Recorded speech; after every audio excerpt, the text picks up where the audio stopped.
Salut à tous. Salut. Ça fait des mois, des semaines qu'on essaye de se caler ça, notre petit rendez-vous habituel avec Valou avant la reprise de The Walking Dead pour la saison 9. Ouais, J'ai envie de dire mieux vaut tard que jamais étant donné que ça reprend dimanche. c'est vrai. On est toujours on time. Comment tu vas mon Valou? Comme un lundi. Comme un lundi. Comme une matinée de printemps, la perspective d'une soirée enflammée. Et toi? Et de parler du Walking Dead surtout, qui Toujours, m'excite toujours, bah particulièrement malgré une saison 8 ultra décevante, je pense qu'on est d'accord là-dessus. Ah, c'était, tu vois les anciennes VHS qu'on utilisait face A, face B là. Bon, t'avais la face A qui était oubliable et la face B qui remontait un petit peu, mais ça tenait surtout à Negan, Simon.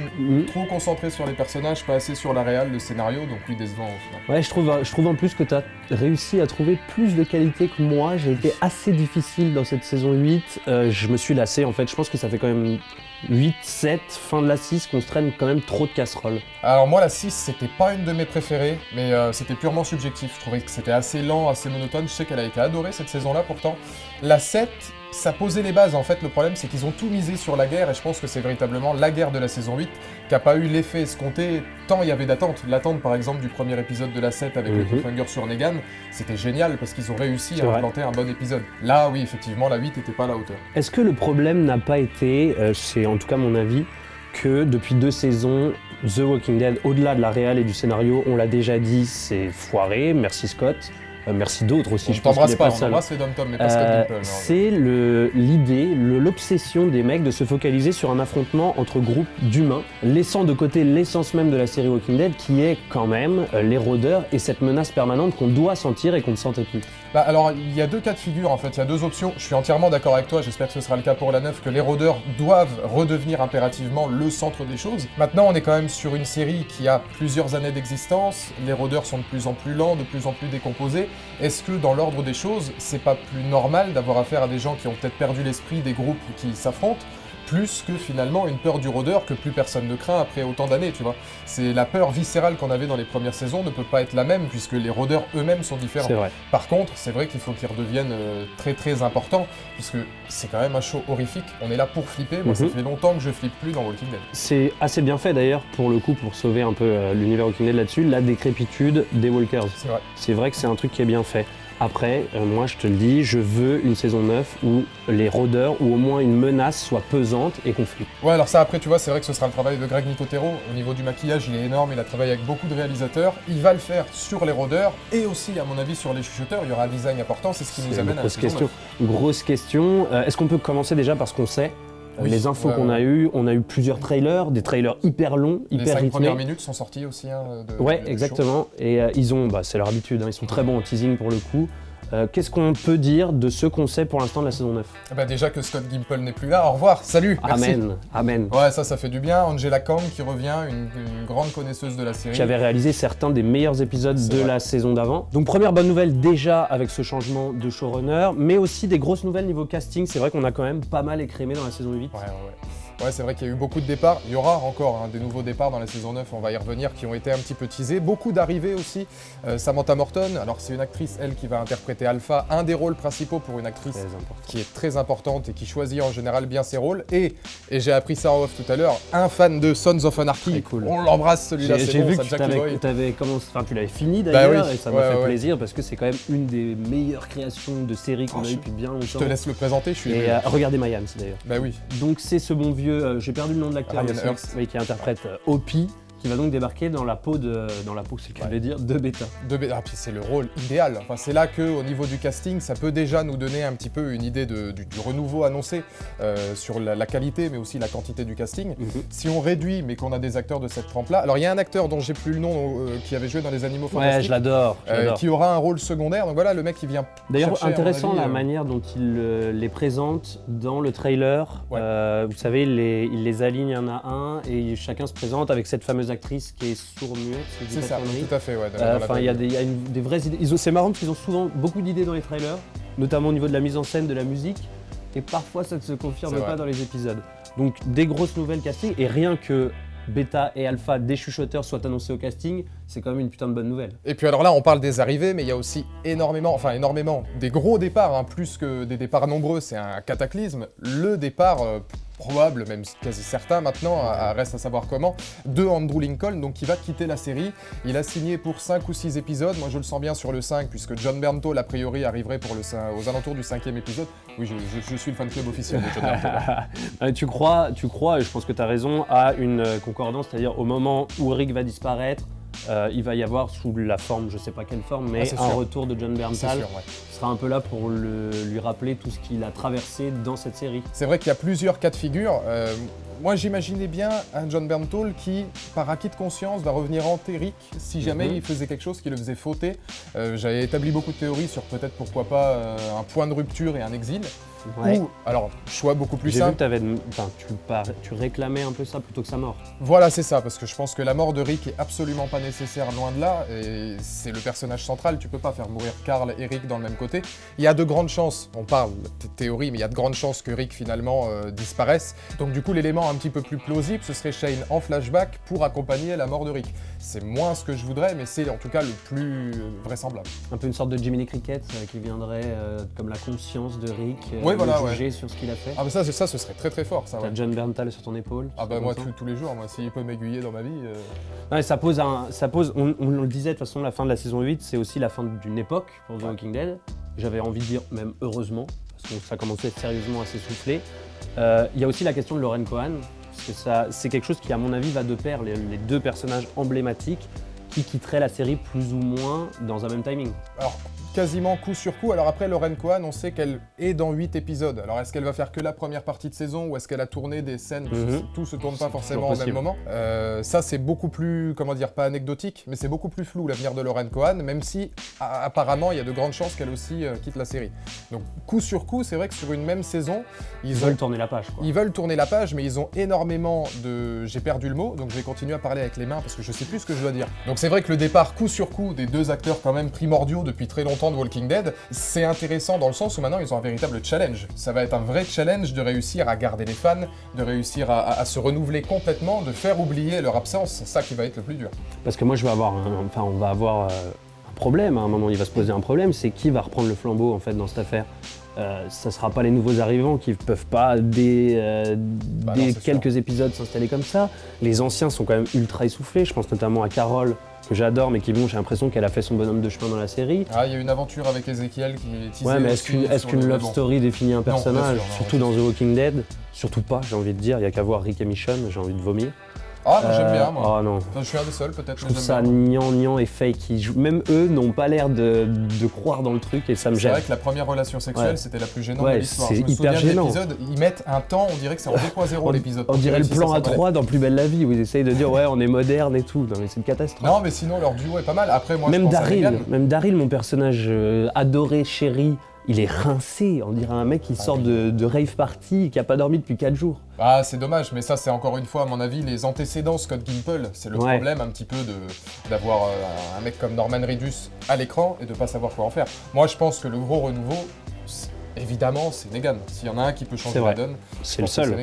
J'y pensais la dernière fois, je discutais de ça. C'est est-ce que tu envisages la série sans Rick? J'ai envie de dire peut-être, oui même.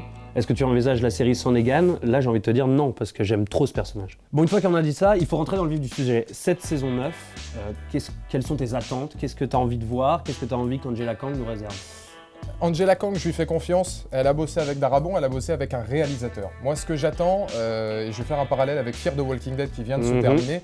Alors, Fear the Walking Dead, j'ai beaucoup aimé la deuxième partie de saison 4. Je consens totalement qu'au niveau du scénario, il y a beaucoup d'incohérences, etc. Ce que j'ai aimé, c'est sa réalisation, ses décors, ses enjeux, son esthétique, et ils ont réussi à trouver quelque chose à la Mad Max qui est vraiment pertinent.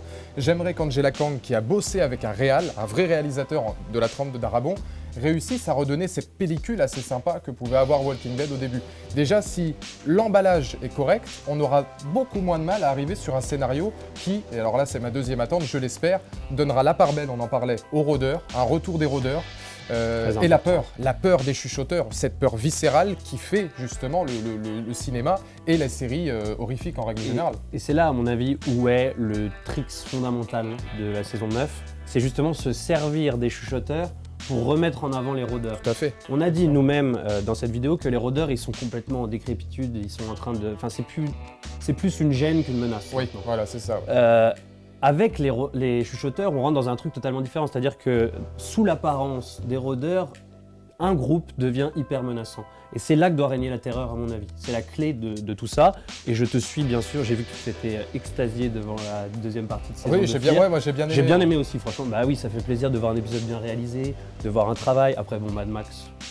Ah, sur le design des véhicules, le fourgon, le côté un petit peu road trip, il y avait quand même pas mal de... Mais au moins, il y a peu de... C'est ce que tu disais, je suis tout à fait d'accord avec ça, le côté intimiste.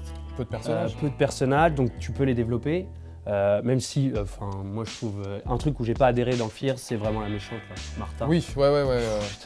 Alors elle, son problème, je pense, à Martha, c'est qu'elle a été mal développée, dans le sens où finalement, c'était un personnage qui était là uniquement pour les dessins de Morgan. On lui a pas laissé le temps de s'exprimer. C'est un faire-valoir. Donc son écriture était pas bonne, à défaut d'un personnage qui aurait pu être bon. Fear de Walking Dead, pour clôturer là-dessus, c'est lent, c'est avec peu de personnages, c'est une ambiance qui rappelle, alors évidemment que c'est pas du tout au même niveau que les Walking Dead initiaux, mais ça rappelle la saison 2 de Walking Dead. Et c'est vrai que pour conclure par rapport à Fear, alors toute proportion gardée sur le scénario, il y a eu des longueurs, il y a des épisodes qui étaient pas au même niveau que les autres, ça j'en suis conscient. Ce que j'ai aimé moi, c'est cette lenteur qui permet d'analyser la psychologie des personnages, en l'occurrence la schizophrénie de Morgan. C'est quelque chose qui permet d'avoir peu de personnages, de se regrouper, et qui au final rapproche un petit peu de ce qu'étaient les premiers Walking Dead. Alors évidemment que les saisons 1, 2, 4 et 5 de Walking Dead seront jamais égalées par Fear, j'en suis conscient, mais Fear saison 3 et 4 avaient ce côté, moins de personnages, on supprime la quantité pour aller vers du qualitatif. La 3 notamment était très bonne, le côté un petit peu texan, il y avait de la mythologie sur les Indiens, c'était vraiment bien trouvé. Mais c'est là où c'est peut-être une de mes plus grandes peurs pour la saison 9, c'est ce côté galerie de personnages. Maintenant, il y en a quand même 2000, entre tous les gens qu'on veut suivre, d'Oceanside, du Royaume, de machin. J'ai peur que, et au vu en plus du trailer, des images du trailer, j'ai peur que ça mette 3-4 épisodes à démarrer en mode voilà comment on vit désormais, on essaye de penser au futur. On se reconstruit, voilà nos vies, elle a un bébé, moi je suis amoureux de machin. J'ai peur qu'on s'enlise un peu dans ce truc-là. Le problème, c'est pas tant que ça les scénarios, c'est qu'au final, quand t'as une série qui a quand même le PIB du Congo dans le casting de ses acteurs, tu vois, et puis qui met les billets sur les billets, s'ils mettent beaucoup sur des acteurs qu'on n'a pas beaucoup l'habitude de voir et qu'on voit très peu parce qu'il y en a 50, c'est du budget qui peut aller ailleurs, dans des idées, dans du CG qui serait un peu mieux. Mais ça, c'est gratuit. Les idées de réalisation, les idées de scénario, il suffit de se prendre un petit peu la tête. Aujourd'hui, sur Internet, tu as énormément de théories de plein de gens qui sont très très bonnes. Est-ce qu'il y a d'autres trucs qui t'ont interpellé dans le trailer, des petites images qui t'amènent à penser certaines choses ou que tu as envie de voir? Ouais, alors il y a l'hélicoptère de Jadis ou du Nouvel Ordre Mondial, on sait pas trop. Le Nouvel Ordre Mondial, quelle sera son importance aussi? Est-ce que ce sera plutôt dans la saison 9 ou la 10? Est-ce qu'on arrivera à une saison 10? Puisqu'Andrew Lincoln a annoncé là récemment qu'il allait réaliser des épisodes de saison 10. Il y a beaucoup de petites choses à droite à gauche. Bah, faut qu'il apprenne aussi le garçon. Je pense que c'est un mec intelligent. Je suis un peu contre ces trucs, moi, où genre le mec c'est le Saint Graal, ok, c'est de la star, c'est machin. Et puis je voudrais dire un mot sur les absents, parce que moi ça me chagrine. Mon personnage préféré de la saison 8, celui qui me faisait regarder, vraiment, je te promets, c'est Dwight. Ah oui, j'adore. Et la manière dont on l'a bazardé, ça m'a vraiment gavé et je comprends pas quel va être son destin dans la saison 9. Alors Dwight, je veux surtout pas le retrouver dans une scène mythique, alors attention spoiler des comics, mais dans une scène mythique où on retrouve la tête de plusieurs personnages sur des pics qui sont les premières victimes des chuchoteurs, ne faites jamais ça avec Dwight. Par contre, j'espère le retrouver dans la série. Emprisonné peut-être par les chuchoteurs, retrouvé par un Negan qui irait dans le clan des chuchoteurs, il y a beaucoup de théories possibles avec lui. L'acteur a dit qu'éventuellement il pouvait revenir, mais qu'il n'y avait rien pour l'instant de concret sur lui.